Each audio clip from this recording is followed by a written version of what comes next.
안녕하세요, 여러분. 오늘은 정말 흥미로운 주제를 가지고 왔어요.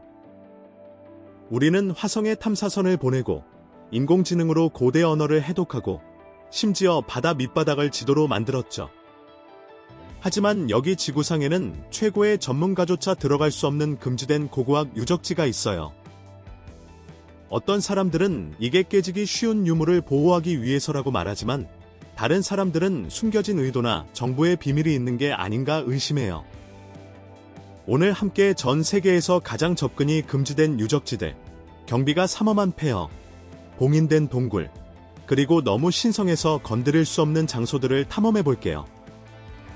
어떤 금지 조치는 이해가 가지만 다른 것들은 통제나 비밀, 혹은 인류 역사에 대한 기존 지식을 뒤흔들 수 있는 발견을 숨기기 위한 것처럼 보이기도 해요. 자, 그럼 시작해 볼까요? 1. 보존의 역설 먼저. 가장 단순해 보이는 경우부터 살펴볼게요. 순전히 보존을 위해 접근이 제한된 유적지들요. 하지만 여기서도 현실은 생각보다 훨씬 복잡해요. 프랑스의 쇼베 동굴은 나스코 동굴 사건에서 얻은 교훈을 보여줘요. 이 지하 갤러리에는 36,000년이 넘는 시간 동안 벽을 장식해온 수백 점의 선사시대 예술 작품이 있어요. 나스코보다도 더 오래된 거죠. 과거의 실수를 반복하지 않기 위해 프랑스 당국은 쇼베 동굴이 발견된 순간부터 관광객의 출입을 전면 차단했어요. 오직 공식 과학자들만 들어갈 수 있고 그마저도 엄격하게 제한돼요. 이유는 분명해요. 나스코 동굴을 망가뜨린 이산화탄소와 습기 피해를 막기 위해서죠. 하지만 이건 더 큰 질문을 던져요. 정당한 과학적 접근과 대중의 관심은 누가 결정하는 걸까요? 스페인의 알타미라 동굴도 비슷한 사례예요. 1879년에 발견된 이 동굴의 벽에는 약 36,000년 전의 들속 그림들이 있어요. 유럽에서 가장 오래된 작품 중 하나죠. 한때 관광객에게 개방됐지만 1977년에 전문가들이 관광객의 숨결이 예술 작품을 손상시킨다는 걸 깨닫고 문을 닫았어요. 2014년에 잠깐 재개방해서 무작위로 뽑힌 5명의 방문객에게 각각 37분 동안 관람을 허용했지만 곧 다시 폐쇄됐어요. 흥미롭게도 스페인 문화부는 2010년에 알타미라를 다시 열 계획이라고 발표했지만 그해 12월에 계획을 취소했어요. 공식 이유는 보존이었지만 일부 고고학자들은 다른 이유가 있었던 게 아닌가 의문을 제기해요. 그 몇 달 사이에 대체 뭐가 바뀐 걸까요? 중국의 막고석굴은 이 보존 딜레마에 또 다른 층을 더해요. 이 복합 유적지에는 절벽에 새겨진 700개가 넘는 동굴이 있고 1000년이 넘는 불교 역사를 반영하는 벽화, 조각, 두루마리가 가득해요. 일부 지역은 관광객에게 개방돼 있지만 많은 동굴은 여전히 봉인된 상태예요. 공식 설명은 작품의 섬세한 특성 때문이라고 해요. 고대의 안료와 깨지기 쉬운 조각들은 사람들의 체온과 습기를 견디지 못하죠. 하지만 이곳을 연구한 몇몇 연구자들은 특정 지역에 대한 접근이 거부됐다고 보고했어요. 이건 한 가지 질문을 던져요. 만약 보존이 유일한 문제라면 현대적인 보호 기술을 사용해서 접근을 확대할 수 있지 않을까요? 비슷한 패턴은 다른 곳에서도 나타나요. 바티칸 비밀 문서고 같은 곳이죠. 이 거대한 컬렉션에는 수백 년, 심지어 수천 년에 걸친 고대 문서와 필사본이 있어요. 일부 자료는 공개됐지만 많은 부분은 여전히 엄격하게 제한돼요. 유명한 학자들조차 긴 승인 과정을 거쳐야 하고 그들의 작업은 철저히 감시돼요. 바티칸은 깨지기 쉬운 문서를 보호하기 위해 필요하다고 주장해요. 그게 사실일 수도 있지만 역사가들은 몇몇 파일만 검토하려고도 수년을 기다려야 했어요. 일부는 민감한 기록이 대중에게 공개되지 않는다고 추측하지만 공식적인 설명은 없어요. 특히 흥미로운 건 접근 결정이 자의적으로 느껴질 때가 있다는 거예요. 왜 어떤 연구자는 들어갈 수 있고 비슷한 자격을 가진 다른 연구자는 거부당하는 걸까요? 오늘날의 디지털 도구로는 이런 자료를 비침습적으로 스캔할 수 있는데 완전한 배제는 정당화하기 어려워 보여요.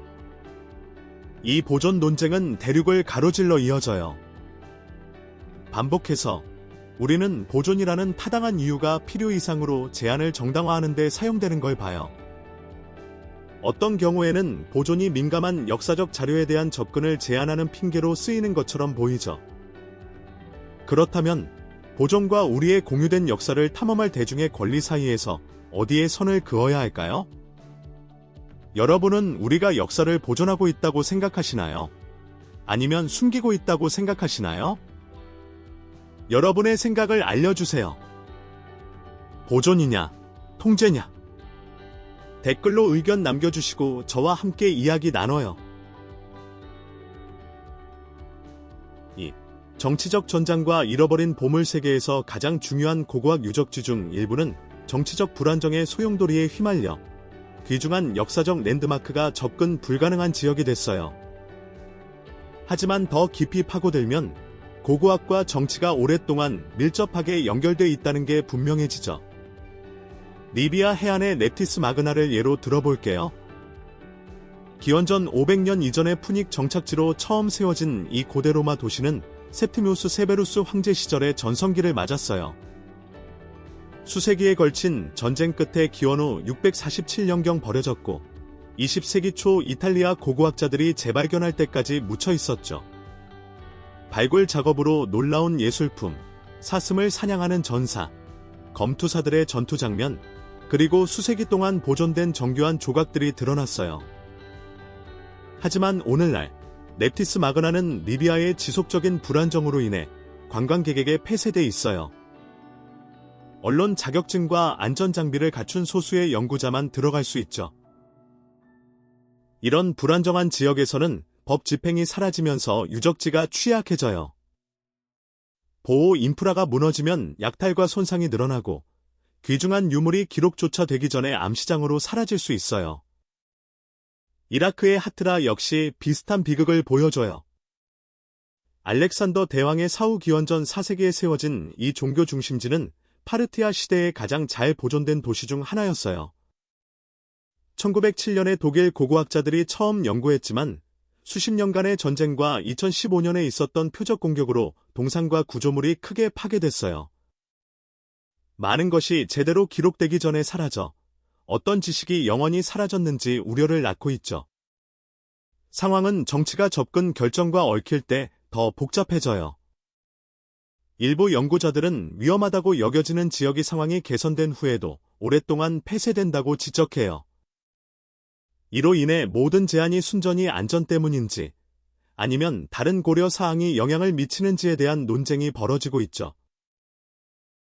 예를 들어 시리아의 팔미라는 한때 로마 무역의 교차로에 있던 활기찬 도시였지만 이제는 지구상에서 가장 접근이 어려운 고고학 유적지 중 하나예요. 그 웅장한 신전과 높은 기둥들은 최근 전쟁으로 큰 피해를 입었고 군사적 통제로 인해 연구도 극도로 제한돼요. 많은 제한이 안전과 관련이 있지만 일부 고고학자들은 다른 요인이 작용할 가능성을 조용히 제기하고 있죠. 아프가니스탄의 자메 미나렛은 자연적 위험과 정치가 어떻게 결합되는지를 보여줘요. 12세기에 지어진 이 65m 높이의 벽돌탑은 외딴 계곡에 홀로 서 있어요. 계절 홍수로 기단이 침식되고 있고 보존이 시급하지만 불안정과 외딴 위치 때문에 접근은 거의 불가능해요. 무장 세력이 현장을 적극적으로 지키며 출입을 더 제한하고 있죠. 때로는 정치적으로 민감한 유적지에 대한 접근이 정부 변화에 따라 갑자기 허용되거나 제한되기도 해요. 이런 패턴은 학계에서 정치적 관계가 공유된 인류 역사 연구에 어떻게 영향을 미치는지에 대한 논의를 이어가게 하죠. 북한의 고구려 고분은 또 다른 차원을 더해요. 왕실 생활을 생생하게 묘사한 벽화로 장식된 10,000개가 넘는 고분으로 이루어진 이 복합 유적지는 엄격한 여행 및 연구 통제로 인해 대부분 접근이 불가능해요. 유네스코 세계문화유산으로 지정됐음에도 불구하고 직접 연구할 수 있는 외부인은 거의 없어요. 이 모든 사례에서 어려운 질문이 떠올라요. 우리의 역사적 이해는 자연적 요인뿐만 아니라 정치적 접근 결정에 의해 얼마나 형성되고 있을까요? 그리고 글로벌 커뮤니티는 안전, 주권, 그리고 지식 추구를 어떻게 책임감 있게 균형 잡을 수 있을까요? 이런 고고학 유적지에 대한 접근이 정치적 상황에 영향을 받을 때 우리는 우리의 공동 과거에 대한 귀중한 통찰을 잃을 위험이 있어요. 이런 주제를 신중히 탐구하고 인류 전체에 속한 역사를 어떻게 보호하고 이해할지 고민해야 해요. 계속하기 전에 여러분께 10초간의 특별한 부탁이 있어요. 이 채널을 도울 수 있다면 알림벨을 누르고 구독해주세요. 그럼 저도 이 프로그램을 여러분께 더 멋지게 만들기 위해 최선을 다할게요. 약속이에요. 3. 신성한 장소와 영적 문지기 고고학과 종교적 신념의 교차점은 지구상에서 가장 복잡한 접근 제안을 만들어내요. 이건 단순히 깨지기 쉬운 유물을 보존하는 것뿐만 아니라 믿음, 전통, 그리고 각 문화가 신성한 유산을 보호하기 위해 선택한 방식에 관한 거예요. 티베트의 카일라스산은 가장 깊은 사례 중 하나예요. 이 2만 2,000피트 높이의 얼음으로 덮인 봉우리는 힌두교, 불교, 자이나교, 본교 등 4가지 주요 종교에서 신성시돼요. 많은 이들에게 이곳은 우주의 영적 중심지예요. 매년 순례자들이 고대 의식을 따라 상기색을 돌지만 산을 오르는 것은 엄격히 금지돼 있죠. 종교 전통에 따르면 마지막으로 이 산을 오른 사람은 신의 힘을 받은 욕이 밀라레파였다고 해요. 그 이후로는 아무도 정상에 오르지 못했어요. 2001년에 스페인 탐험대가 등반을 시도했지만 지역사회가 영적 결과에 대한 깊은 우려를 표하자 계획을 포기했어요. 이 전통 외에도 중국 정부는 산등반을 법적으로 금지하고 있어요.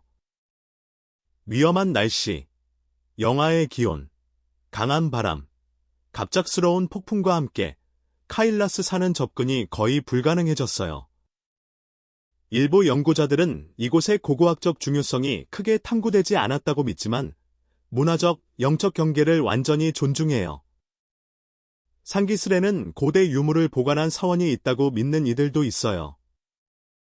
구체적인 세부 사항은 공개적으로 확인되지 않았지만 지역 전통은 세대를 이어 전해 내려오는 신성한 방에 대해 이야기해요. 이 장소는 그 신성함을 보존하기 위해 대부분 폐쇄돼 있죠. 이건 더 큰 질문을 던져요. 우리의 공유된 인류 과거를 더 알아내고자 하는 열망과 영적 보호는 어떻게 균형을 이루어야 할까요? 인도 케랄라의 파드마나바스와미 사원은 비슷한 딜레마를 보여줘요. 2011년에 대법원의 지시에 따라 알려진 6개의 금고 중 5개가 열렸고 금, 보석, 왕실 유물로 이루어진 엄청난 보물이 발견됐어요. 아마도 종교 유적지에서 발견된 가장 큰 보물일 거예요. 하지만 비금고는 여전히 봉인된 상태예요.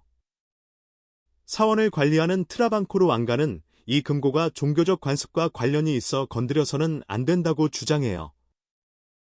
금고를 열려는 시도가 있었지만 오랜 믿음을 존중해 중단됐죠.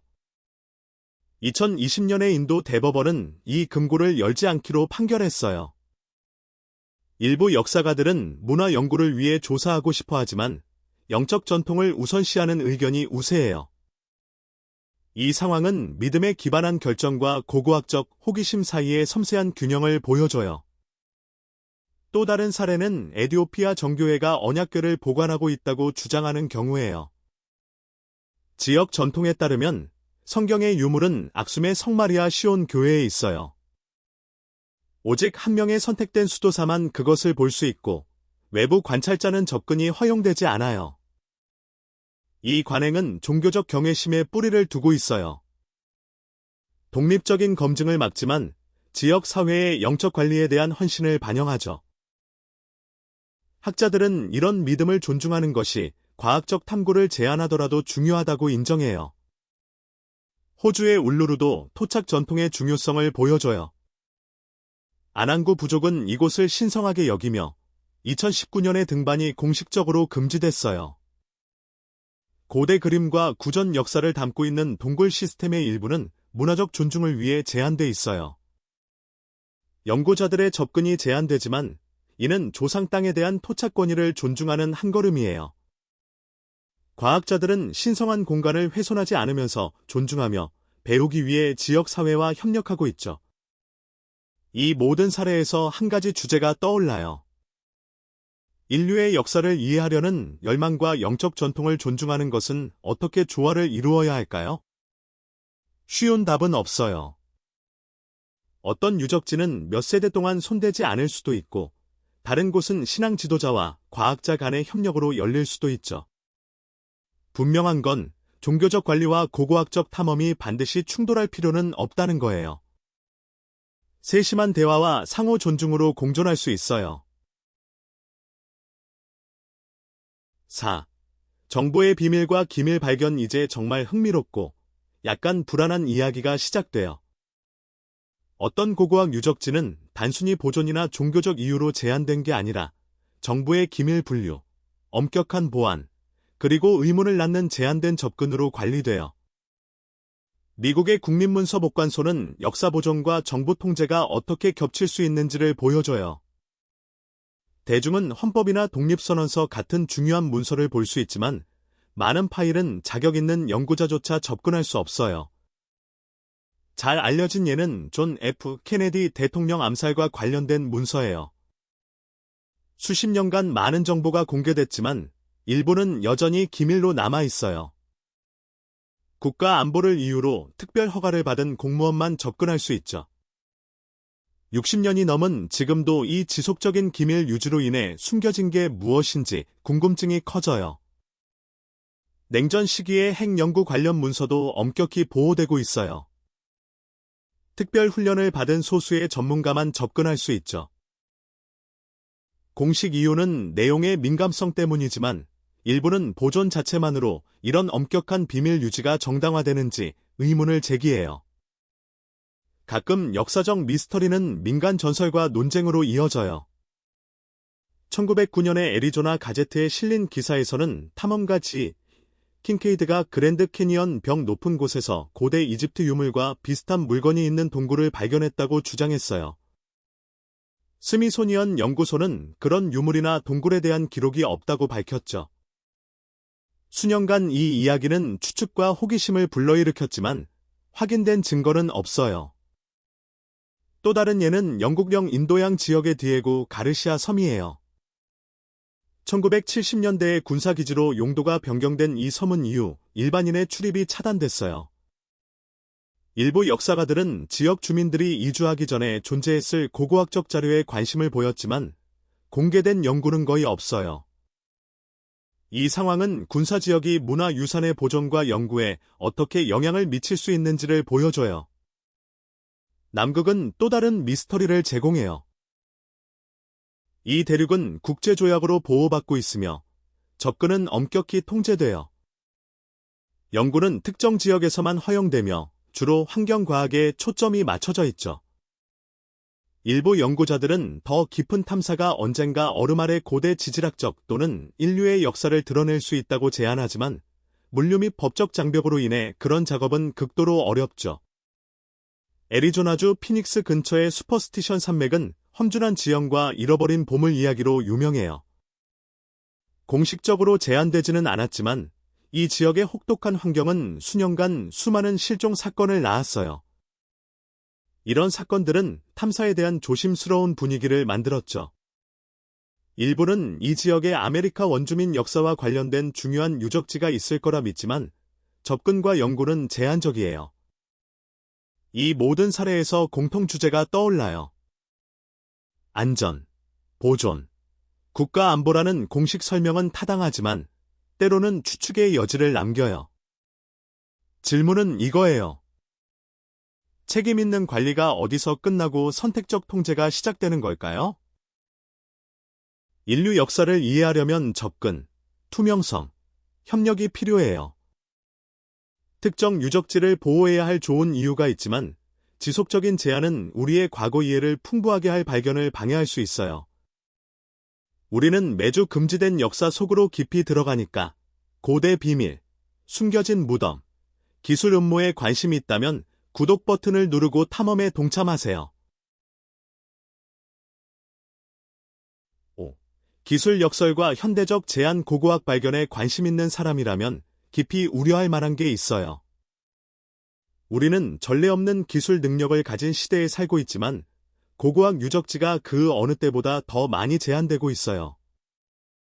지상 투과 레이더, 라이더 스캐닝, 비침 습적 이미징 기술, 디지털 보존 방법이 있어서 고대 유적지를 물리적 손상 없이 연구할 수 있는데 왜 접근 제한이 늘어나는 걸까요? 이 답은 현대 기술이 고고학 발견을 열기 위해 사용되지 않고 이전 세대가 상상도 못했던 방식으로 통제하고 제한하는 데 사용되고 있다는 불편한 패턴을 보여줘요. 중국의 진시황제 무덤을 예로 들어볼게요. 유명한 테라코타 군대에 둘러싸인 이 무덤은 다들 사진으로 봤을 거예요. 황제의 매장실에 대한 이야기도 들어봤을 거예요. 하지만 대부분이 모르는 사실은 실제 무덤이 전혀 발굴되지 않았다는 거예요.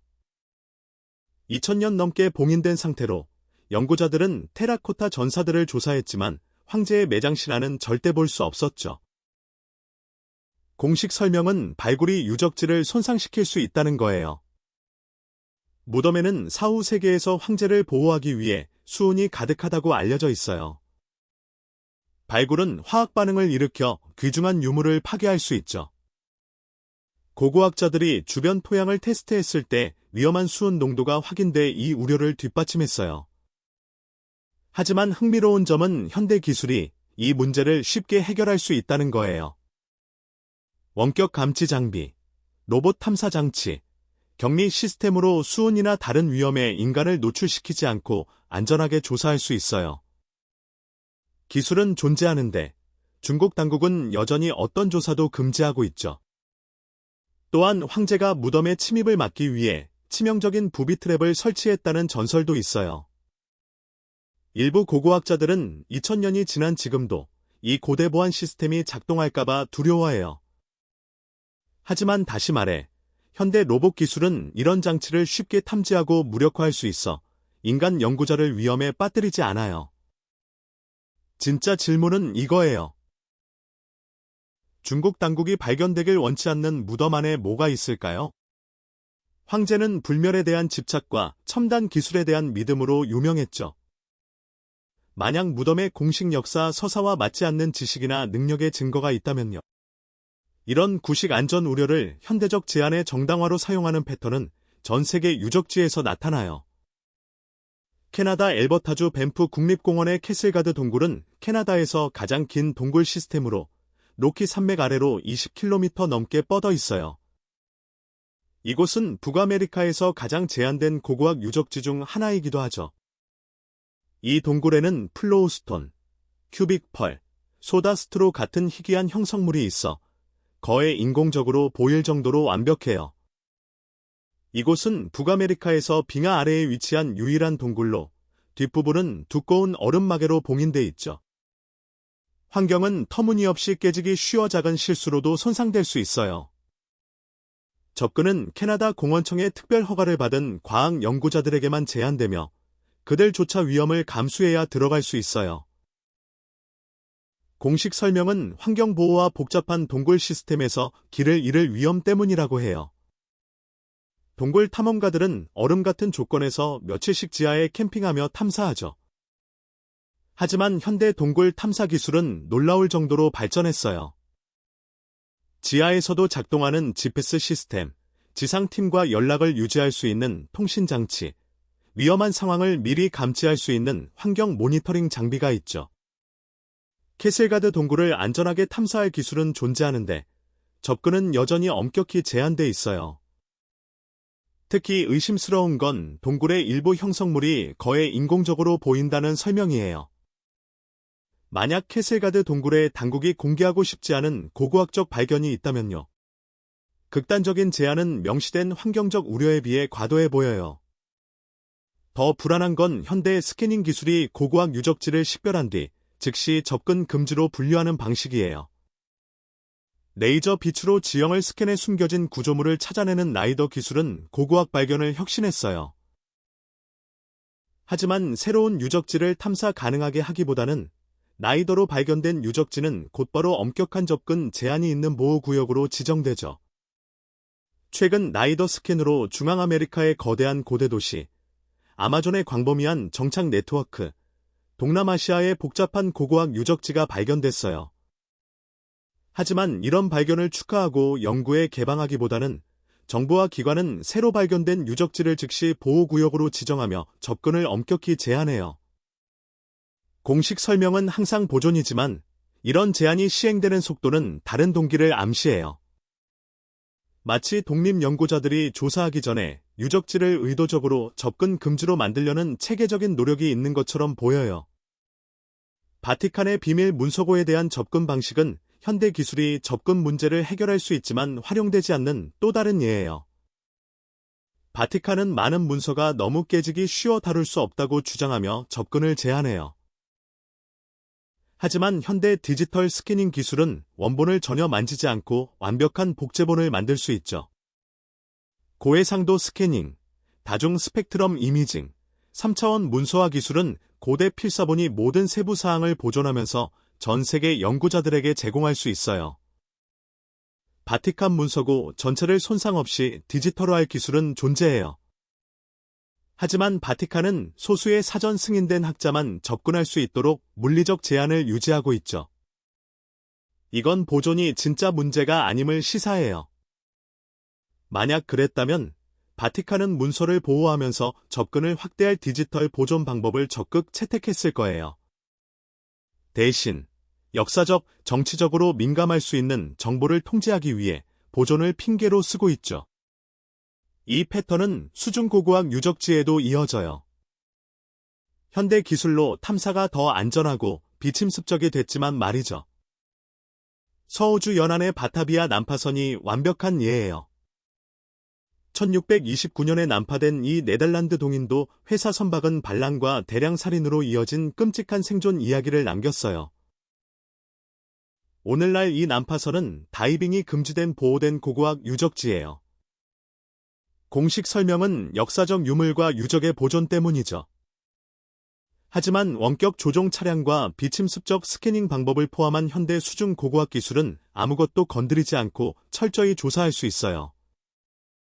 이런 기술을 활용하기보다는 당국은 단순히 이곳을 접근 금지로 선언했어요. 방문자는 바타비아의 선체 일부와 유물을 박물관에서 볼 수 있지만 실제 난파선 현장은 금지된 상태예요. 보존과 발견을 위한 현대 기술을 활용할 기회를 놓친 것처럼 보여요. 이 기술 역설의 가장 불안한 점은 새로운 제한 유적지 카테고리를 만드는 데 기술이 사용되고 있다는 거예요. 지상 투과 레이더와 위성 이미징은 전례 없는 속도로 고고학적 이상 현상을 찾아내지만 이런 발견을 조사하기보다는 당국은 종종 이를 민감 지역으로 분류해 보호해야 한다고 주장해요. 버지니아의 캡터스 힐은 이 현상의 완벽한 예예요. 이 고고학 유적지는 15,000년에서 16,000년 전으로 거슬러 올라가는 인간 거주의 증거를 담고 있어 북아메리카에 인간이 언제 처음 도착했는지에 대한 기존 이론을 도전할 수 있죠. 이곳은 1980년대에 발견됐고 발굴로 아메리카 선사시대를 다시 쓸 수 있는 여러 문화층과 유물이 드러났어요. 하지만 캡터스 힐은 일반인의 출입이 엄격히 금지돼 있고 승인된 연구자조차 상당한 제한을 받아요. 이 유적지는 너무 중요하고 너무 깨지기 쉽다고 설명돼요. 현대 고고학 기술로 손상 없이 광범위하게 연구할 수 있지만 당국은 이런 가능성을 받아들이기보다는 조사를 엄격히 제한했어요. 특히 의심스러운 건 캡터스 힐 같은 유적지가 잠재적으로 중요하다고 식별되자마자 얼마나 빨리 제한되는지예요. 마치 기존 역사, 서사를 도전할 수 있는 발견을 막으려는 체계적인 노력이 있는 것처럼 보여요. 원본 유적지 대신 디지털 복제본을 만드는 현대 기술의 사용은 또 다른 불안한 추세예요. 프랑스의 라스코 동굴은 놀라운 정확도로 복제됐고 방문자들은 이게 원본을 보는 것과 같은 경험이라고 들어요. 하지만 아무리 정교한 디지털 복제본도 고고학 유적지의 모든 것을 담을 수는 없어요. 미묘한 세부 사항, 대기 조건, 공간적 관계, 그리고 진정한 고대 공간에 있는 단순한 경험은 최고의 복제본에서도 사라져요. 사람들을 원본 대신 복제본으로 유도함으로써 당국은 고고학 유적지에 대한 접근뿐만 아니라 우리가 인류 역사를 경험하는 방식 자체를 통제하고 있죠. 기술 역설은 고고학 발견이 관리되는 방식의 근본적인 변화를 드러내요. 첨단 기술을 사용해 접근과 이해를 확대하기보다는 유적지를 더 효율적으로 식별, 분류, 제한하는 데 사용되고 있어요. 우리는 고대 미스터리를 안전하고 비침습적으로 탐사할 도구를 가지고 있지만 그 도구는 발견보다 통제를 위해 주로 사용되고 있죠. 이건 현대 시대의 고고학 제한으로부터 누가 이익을 얻는지에 대한 심각한 질문을 던져요. 보존이 주된 관심사라면 안전한 탐사를 가능하게 하는 기술에 더 많은 투자가 있을 거예요. 대신 현대 기술로 이미 해결된 구식 안전 우려로 정당화되는 증가하는 제한을 보고 있죠. 모든 대륙에 걸쳐 수십 개의 제한된 고고학 유적지를 살펴본 후 불안한 패턴이 드러나요. 일부 제한은 정당한 보존 우려나 안전 문제로 분명히 정당화되지만 많은 경우는 고대 유물을 보호하기보다는 정보 접근을 통제하기 위해 설계된 것처럼 보이죠. 다음에 고고학 유적지가 접근 금지로 선언됐다는 소식을 들으면 이렇게 자문해 보세요. 접근이 제한되는 이유에 대해 완전한 진실을 듣고 있는 걸까요? 그 답은 고대 유물보다 우리의 현재에 대해 더 많은 것을 드러낼 수 있어요. 이 금지된 고고학 유적지에 대해 어떻게 생각하시나요? 우리가 탐사할 수 없는 장소에 어떤 비밀이 숨겨져 있을지 궁금한 적 있으신가요? 아래 댓글에 여러분의 생각을 공유해 주시고 여러분이 기회가 있다면 가장 조사하고 싶은 제한된 유적지가 뭔지 알려주세요.